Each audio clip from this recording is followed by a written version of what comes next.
आप में से कितने लोग हैं जो बहुत एक्साइटेड हैं आज के सेशन को लेकर के? तो अब मैं जैसे ही आपको नाम बताऊंगा उनका, जो हमारे आज के गेस्ट हैं, तो आपका जो एक्साइटमेंट लेवल है वो और बढ़ जाएगा। ये बताने से पहले कि गेस्ट कौन है, मैं आपको थोड़ा सा बताता हूं YouTube के बारे में। YouTube में क्या है कि पूरे वर्ल्ड की अगर बात करी जाए तो करोड़ों चैनल्स हैं जो अलग अलग जॉनर्स में हैं, अलग अलग कैटेगरीज में हैं। उसमें से दो बड़ी कैटेगरीज हैं, मोटिवेशन और एजुकेशन।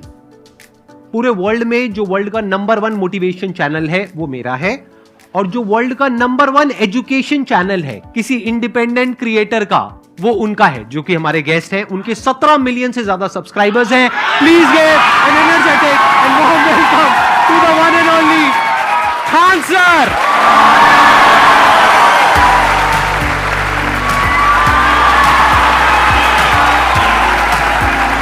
क्या हाल चाल जी, कैसे हैं आप?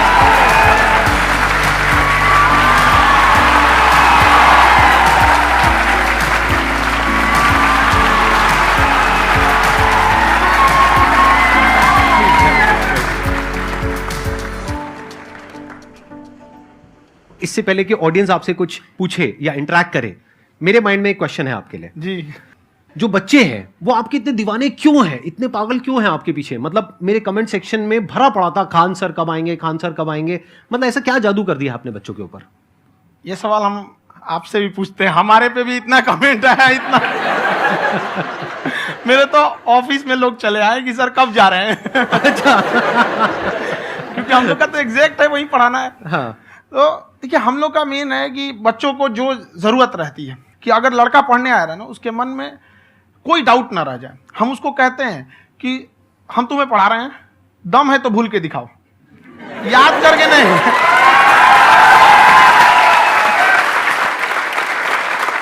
प्लस आप जिस प्राइस पॉइंट पे पढ़ा रहे हैं, आई थिंक वो सबसे कम है, वो बहुत ही कम है। सर, ये जो फीस का कल्चर है, हाँ। ये हमारा इंडियन कल्चर नहीं है। हमारा इंडियन कल्चर गुरु दक्षिणा है, उस हिसाब से वो सही है। ऑक्सीजन जैसे जिंदगी के लिए जरूरी है, वैसे एजुकेशन जरूरी है। कोई ये नहीं कह सकता है कि पैसे की वजह से वो खान सर के यहां से लौट गया। क्या बात है।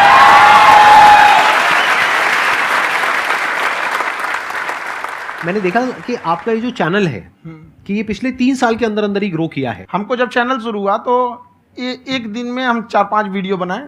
एक हमको कुछ आता, आज भी नहीं आता इतना, तो हम देख के कैमरा उमरा तो हम कंफ्यूज हो गए, बाप रे। तो हम एक ही दिन में वीडियो शूट किया, पढ़ाने वाला टॉपिक था हमको। उसके बाद कभी वीडियो नहीं, 6-7 वीडियो एक ही बार शूट कर लिए। और एक जो थे जिनका कैमरा वगैरह था, मेरे पास कैमरे भी नहीं थे उस टाइम, और कैमरा 35,000 का था, तो 6 महीना इसी में लग गया, जो 35,000 इसी में फंस जाएगा। तो उनके कैमरे से शूट किए, उन्होंने कोई चार्ज लिया, उसके बाद हम छोड़ ही दिए। लॉकडाउन लगा, तब हम कहें आप कैसे पढ़ाएंगे, वो तो 1 दिन 2 दिन करते करते अचानक लंबा हो गया। तब हमको याद आया कि ओहो, मेरा एक चैनल भी है वहाँ पे। तो उस समय उस पर लगभग 30,000 सब्सक्राइबर हो चुके थे। तो जैसे लॉकडाउन लगा तो उस पर पढ़ाना चालू किया, और पता नहीं क्या लोगों को पढ़ाई में इतना इंटरेस्ट आ गया कि आपका स्टाइल ऐसा है थोड़ा सा, आप आई थिंक पढ़ाई के साथ साथ में जो बीच बीच में आप थोड़ा बहुत छोड़ते रहते हैं ना, मतलब जो एंटरटेनमेंट चलता रहता है। ये बात हम देखिए, जब हम गुलाम थे ना, तो अंग्रेजों ने एक चाल चला था कि भारत को हम फिजिकली गुलाम रखेंगे 100-200 साल, मेंटली 1000 साल कर देंगे। उन्होंने पढ़ाई का मॉडल चेंज कर दिया। उन्होंने ऐसा डिजाइन किया कि ये टीचर की रिस्पॉन्सिबिलिटी है, वो पढ़ा के चला जाए। टीचर की रिस्पॉन्सिबिलिटी यहाँ खत्म नहीं हो जाती है। पढ़ाना तो कोई भी पढ़ा सकता है, टीचर की इससे बड़ी रिस्पॉन्सिबिलिटी होती है उसे समझाना। वो समझा कि नहीं समझा। अगर लड़का आपके समझाने के बाद डाउट रह गया तो ये आपकी गलती है। लड़का हमसे पूछता है, सर इतनी भीड़ है आपके पास, तो कहे सर डाउट कैसे पूछेंगे? हम कह रहे यार, तुम्हारा डाउट बचेगा तब ना पूछेगा तुम डाउट यहाँ पे।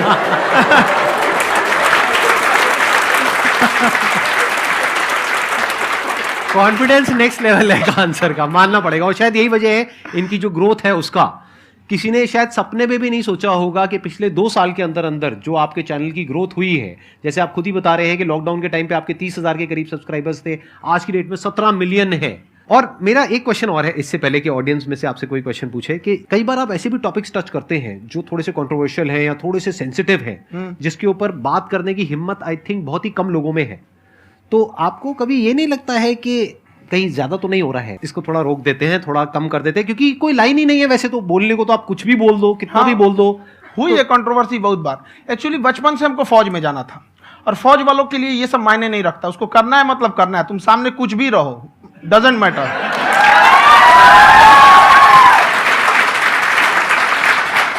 और मैंने YouTube पे देखा कुछ वीडियोस में कि आपका जो इंस्टीट्यूट है वहां पर आज से कुछ साल पहले कुछ बम गिरे थे। हाँ, कुछ गिरे थे, कुछ तो बहुत सॉलिड जगह गिरा था, फटा नहीं वो। मतलब आपके आसपास? हाँ, बम को भी पता है कि टीचर की इज्जत किया जाता है। क्या बात है, क्या बात है।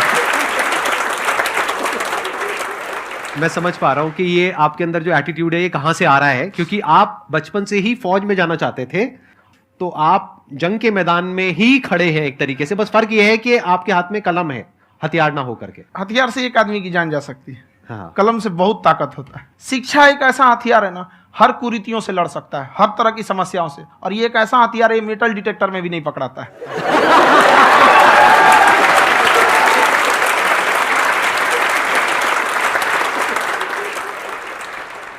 मेरा क्वेश्चन ये है कि अभी प्राइवेट ऑर्गेनाइजेशंस में पीटने का, पनिशमेंट का ये सिस्टम जो है खत्म हो गया है। हम आपके वीडियो में देखे हैं सर कि आप एक बड़ा सा रोल रखे रहते हैं, पुलिस है ना? वाला लाठी है वो, पुलिस वाला लाठी है, और स्टेज पे बुला के बच्चों को उसी से धुनाई शुरू कर देते हैं मस्त एकदम से, है ना? तो सर मतलब कि बच्चे मतलब कि डरते नहीं हैं आपसे, और इस तरीके से कैसे कनेक्टेड हैं आपसे, है ना? और एक और क्वेश्चन सर, यूपीएससी का जो आप अपना बैच स्टार्ट करने वाले हैं, ठीक है, उसके बारे में बताइए सर, क्योंकि मुझे मतलब कुछ इशू करना है सर, ठीक है? और संदीप सर को देख लिए, मेरा तो वैसे ही हो जाना है।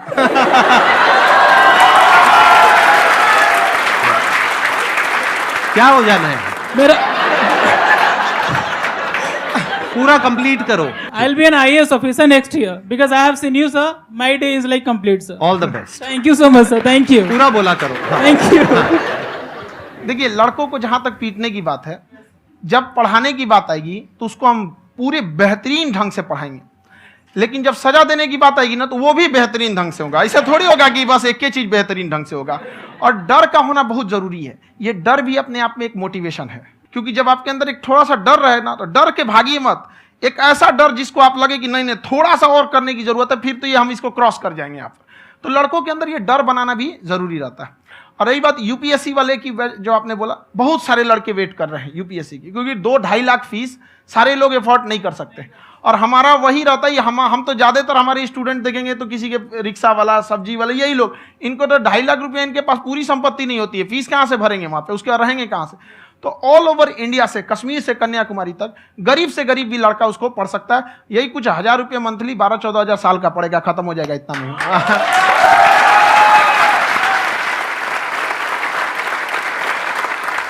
ये जो डंडे वाली बात इन्होंने कही, ये सच है? मतलब आप हाँ, सच में एक डंडा रखते हो पुलिस का ही है वो, और मारते हो? हाँ। कि मतलब अगर कोई लड़की छेड़ता है या ऐसा कोई भी उल्टा नहीं, पुल्टा काम पढ़ाई करता लिखाई है, कुछ भी गलती करेंगे तो पिटाएंगे वो यहाँ पे, कैमरे पे, ऑन कैमरा, जैसा भी रहे, कुछ भी पिटाना तो उनको फिक्स है।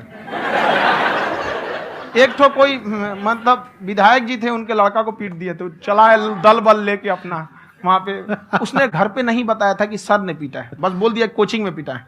बाद में पता चला हम पीटे हैं, तो उसके पिताजी मेरे सामने और पीटे।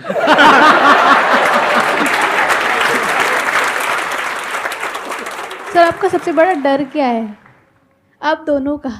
फौजी को डरे नहीं लगता है, बाकी अफसर से पूछिए।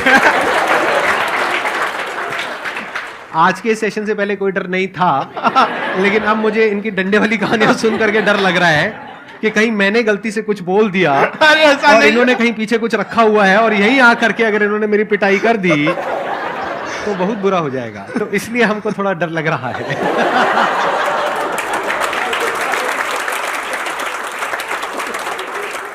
आपकी डेली कितने घंटे क्लासेस होती हैं? 6-7 घंटे। अभी भी खुद ही करते हो आप? हाँ, खुद ही हमारे classes स्टाफ करते परेशान रहते हैं। हम 1:30-2 बजे सोते हैं, सुबह 6 बजे उठ जाते हैं, परेशान रहते हैं। हो? यार इतना क्यों करते हो, है ना? कभी तो उनको भी साथ साथ लगना पड़ता है ना? उनको साथ साथ लगना पड़ता है। हम जग गए तो कोई सोया थोड़ी रहेगा, परेशान रह, दिन में सोते ही नहीं है बेचारा, कहीं कहीं जाके सोते रहता है। हम सीट बांध दिए कि भाई तुम इस समय सो जाना, तुम इधर सो जाना। आपकी शादी हो गई या नहीं हुई अभी? मेरी खुशहाली देख के आप आइडिया लगा सकते हैं।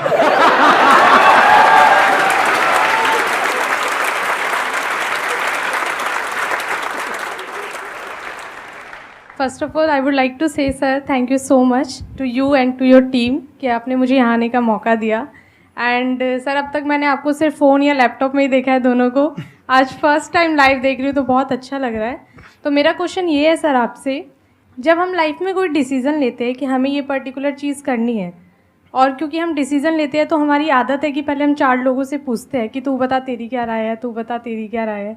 तो उनमें से अगर कोई हमें कह देता है कि ये बेकार डिसीज़न है मत कर, तो हमारा माइंड कहीं ना कहीं डाइवर्ट होने लगता है और उसकी वजह से हम अपना डिसीज़न चेंज कर देते हैं। तो मेरा क्वेश्चन ये है कि कैसे हम अपने डिसीज़न पे स्टिक रहे, कैसे हम जो दूसरे के ओपिनियन है उनको अफेक्ट ना होने दें अपने ऊपर। दूसरे से सलाह लेने से पहले एक बार खुद उस पर रिसर्च कर लेना चाहिए, ताकि आप सामने वाला क्या सलाह दे रहा है आपको समझ में आना चाहिए। यहाँ पर ऐसा नहीं है कि कई बार ऐसे होते हैं कि दूसरे वाले को एक्सपीरियंस होता है, तो अगर आपको पहले से आइडिया है, उसके बारे में आप बेहतरीन ढंग से रिसर्च किए हैं कि क्या इसमें प्लस पॉइंट है क्या निगेटिव है, उसके बाद आप किसी से सलाह लेने जाइए। ये नहीं कि मन में आया सीधे बता गड़बड़ा जाएगा। तो वहाँ पर पहले आपको R&D करना पड़ता है, समझ में आया कि नहीं। और जिंदगी हो या गाड़ी, जीतेगा वही जो टाइम पे गियर चेंज कर रहा है। तो डिसीजन चेंज करना बहुत ज़्यादा गलत नहीं है। इन्होंने बहुत अच्छी बात कही है और मैं इसी बात में थोड़ा सा और ऐड ऑन करूंगा कि ये जो आपने कहा ना कि अपने डिसीजन पे स्टिक कैसे रहें, ये कोई अच्छी क्वालिटी नहीं है, क्योंकि टाइम टू टाइम आपको अपने डिसीजंस को चेंज करना होता है। जैसे आपने 4 लोगों से डिस्कस किया, कोई इंसान कुछ पॉजिटिव बोल रहा है, कोई नेगेटिव बोल रहा है, उससे फर्क नहीं पड़ना चाहिए। डिपेंड ये करता है कि वो जो बोल रहा है उसका बेसिस क्या है, क्या वो किसी नॉलेज या एक्सपीरियंस के बेस पे बोल रहा है या ऐसे ही कुछ भी बोल रहा है। ऐसे ही बोल रहा है तो फिर उसकी बात पे ध्यान क्यों दे रहे हो। अगर किसी नॉलेज या एक्सपीरियंस के बेस पे बोल रहा है, फिर चाहे वो पॉजिटिव बोल रहा है चाहे नेगेटिव बोल रहा है, दोनों ही मायने रखता है। उसके बाद में रिसर्च करनी है और फिर रिसर्च करने के बाद में फाइनल डिसीजन अपना खुद का होना चाहिए। अब वो डिसीजन उससे अलग भी हो सकता है जो आपने पहले लिया था, और वो सेम भी हो सकता है। सर मेरा क्वेश्चन दोनों से है आपसे, how to deal procrastination and laziness. हमारा ब्रेन है ना, ये बहुत आलसी टाइप का है, इसको आराम खोजना पसंद है। अब थोड़ा सा भी आप इसको आराम की ओर लेके चले गए ना तो फिर उधर ही रहेगा। आप सोचेंगे 10 मिनट आराम कर लेते हैं ना, तो 10 मिनट 2 घंटा बना देगा। उसको टॉर्चर कीजिए, चल 10 मिनट बाद में। उसको आप उस पर हावी मत, वो कह रहा है कि हमको आराम चाहिए, आपको हाँ आराम मिलेगा, पहले काम फिर मिलेगा आराम। तो आप उसके हिसाब से मत चल। आपका मन कर रहा है थोड़ा सा देख लेते हैं, कोई नोटिफिकेशन आया, आप कोई काम कर रहे हैं, क्यों पहले काम कर लीजिए, बाद में देखिएगा ना नोटिफिकेशन। आप हावी मत होने दीजिए यहाँ पे। अगर आप 5 मिनट भी थोड़ा सा लूज पड़े ना, थोड़ा सा कमर सीधा कर लेते हैं, 2 घंटा बर्बाद कर दिया आपको। हावी मत होने दीजिएगा उसको अपने ऊपर। प्रोक्रेस्टिनेशन को तोड़ने का एक ही तरीका है, सबसे छोटे लेवल पे ले जा करके उस गोल को तोड़ दो। यानी वो गोल बहुत बड़ा है, उसको ब्रेक डाउन करो, उसके सबसे पहले स्टेप पे आ जाओ कि उसको अचीव करने का सबसे पहला स्टेप क्या है। जैसे गाड़ी चलाना सीखना है, उसका सबसे पहला स्टेप क्या है। अगर घर में कोई नहीं है सिखाने वाला या सिखाने वाली, तो बाहर जा करके जो गाड़ी का ड्राइविंग स्कूल है उधर जा करके पैसे दे दो। अब फंस गए ना तो फंसा दो अपने आप को। दिमाग ये लगाओ कि अपने आप को कैसे फंसाया जाए। जब हम फंस जाते हैं ना तो फिर हमको वो काम करना ही पड़ता है। Then there is no looking back. जब तक आप सोच रहे हो तब तक सोच रहे हो, उसको बोलते हैं पैरालिसिस ऑफ एनालिसिस, कि आप सोचते चले जा रहे हो अपने माइंड में, मैं ये करूंगा वो करूंगा वो करूंगा वो करूंगा, और प्रोक्रेस्टिनेट हो रहा है, वो चीज टलती चली जा रही है। तो उसको छोटे से छोटे लेवल पे ब्रेक डाउन करके उसको कर दो, दैट इज नंबर 1। और जैसे ही करना शुरू करते हो, कोशिश करो कि उसको जब तक कि आप सही से नहीं कर लेते हो उसको छोड़ना नहीं है, तो आपकी लेजीनेस भी खत्म हो जाएगी। कई लोगों को तो हमने देखा है जो सप्ताह में कुछ भी नहीं करता, वो भी संडे को आराम कर रहा है।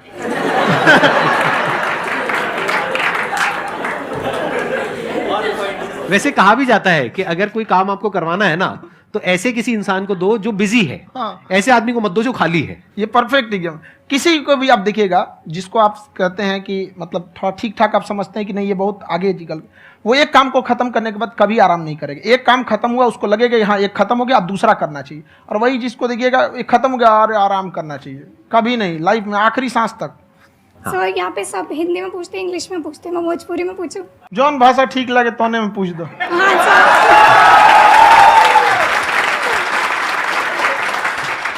सर ये पूछे के चाहते नहीं कि जैसे हमने के पढ़ाई करे निशान, तो कभी कभी डेली टारगेट्स जो होला वो कंप्लीट ना होला। अगर टारगेट्स कंप्लीट भी होला तो फिर ऐसा इरिटेशन या फिर वो एंजाइटी या फिर कि और करना है या फिर अभी नहीं हुआ, वो चीज़ हमेशा रहेला, तो वो कम कैसे करल जाए? देखिए टारगेट्स को ना हम लोग को एक अपने हिसाब से पहले फिट करना चाहिए। ऐसा नहीं कि दूसरे किसी इंसान को देख के हम टारगेट फिट कर ले। कोई लड़का 8 घंटा पढ़ रहा है, कोई पहली बार अभी पढ़ना ही चालू किया, उसको देख के 8 घंटा पढ़ेगा तो पढ़ाइए छोड़ देगा। तो आप अपनी क्षमता के हिसाब से देखिए कि आप कितना पढ़ सकते हैं। अगर आपने एक घंटे को बना लिए कि हम 1 घंटा पढ़ सकते हैं, अगले 1 हफ्ते तक उसको सस्टेन रखिए। जिम में कैसे करते हैं लोग, पहले दिन उठा लीजिएगा 1 कुंटल तो हार्ट अटैक हो जाएगा। तो वो धीरे धीरे टारगेट सेट कीजिए और अपनी क्षमता को भी देखिए। हर इंसान की क्षमता अलग है। कंगारू को देख के हाथी छलांग मारेगा, पैर तोड़ के बैठ जाएगा।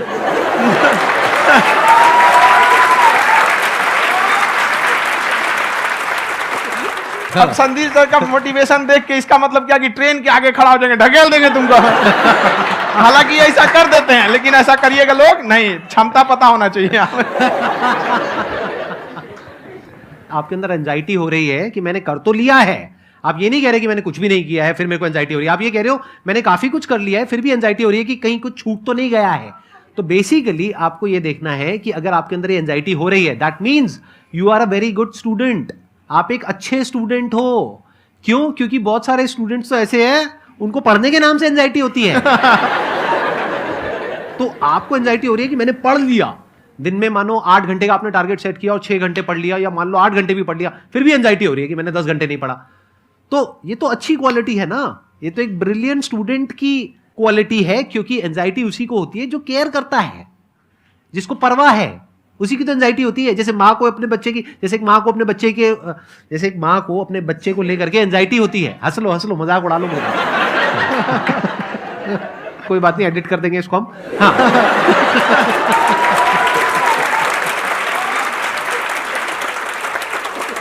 जैसे एक माँ है, उसको अपने बच्चे को लेकर के एंजाइटी होती है, थोड़ी सी भी तबीयत खराब हो जाए उसको एंजाइटी होती है, चाहे बच्चा ठीक भी है, डॉक्टर को नहीं होती है। क्यों? क्योंकि माँ को उस बच्चे से प्यार है। तो दैट मीन्स कि आप अपनी पढ़ाई को लेकर के सीरियस हो, इस वजह से आपके अंदर एंजाइटी हो रही है, विच इज नॉर्मल। जहां पर प्यार मोहब्बत होती है वहां पर थोड़ी बहुत एंजाइटी तो होती ही है ना। समझ रहे हो ना मैं क्या कहना चाह रहा हूं? आप लोग समझ रहे हो ना मैं कहां जा रहा हूं? जब वो किसी और से बात करती है तो एंजाइटी होती है ना।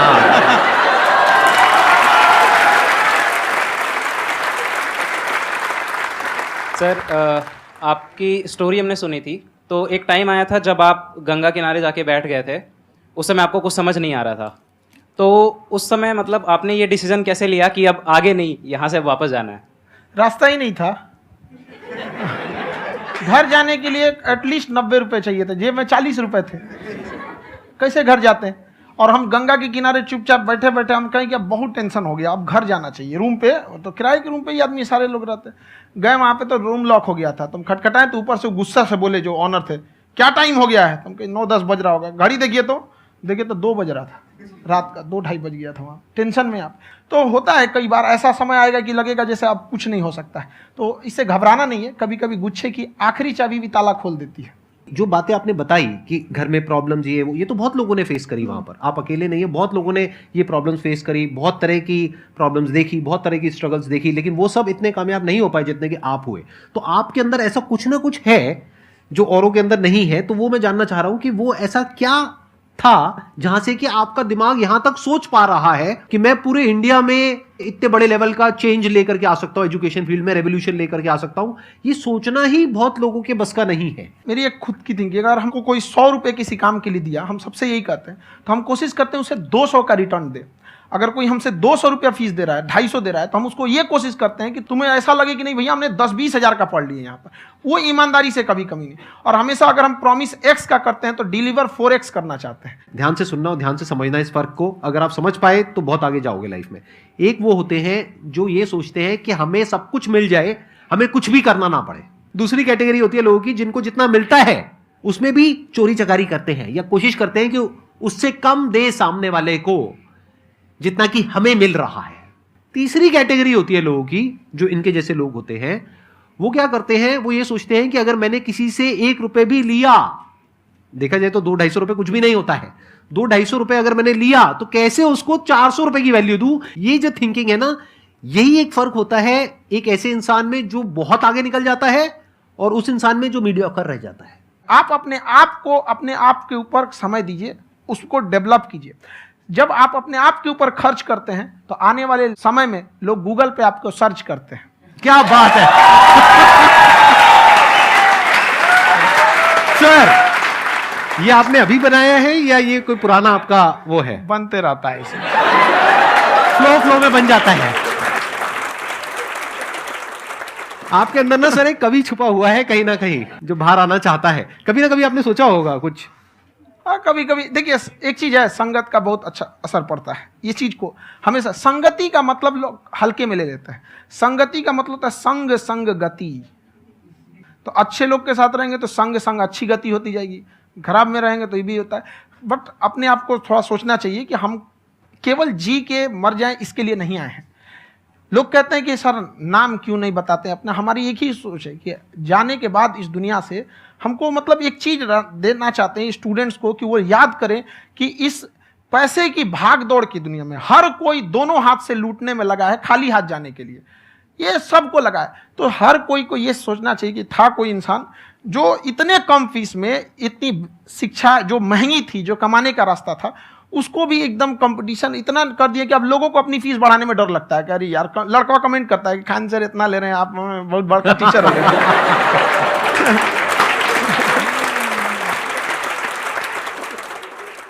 खान सर की एक क्लिप है, ये समय और समझदारी में बहुत फ़र्क होता है। अगर समय रहते समझदारी आ गई तो इंसान कामयाब हो गया, लेकिन अगर समय चला गया फिर समझदारी आई फिर तो बेकार है।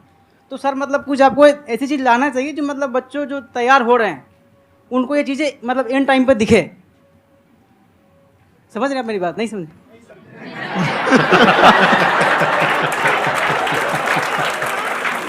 यही होता है सर, सर का मोटिवेशन ज्यादा हो जाता है।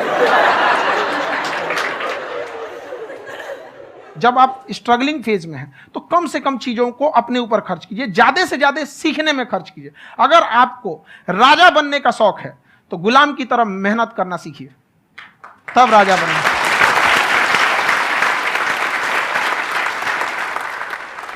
ये दुख, ये दर्द, ये सब तेरे अंदर है। तू अपने बनाए इस पिजड़े से बाहर निकल के देख, तू अपने आप में एक सिकंदर है।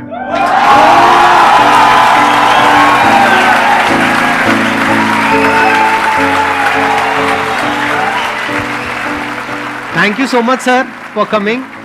बहुत मजा आया मेरे को आपके साथ में इंटरेक्ट करके। आई एम श्योर आप लोगों को भी बहुत मजा आया होगा।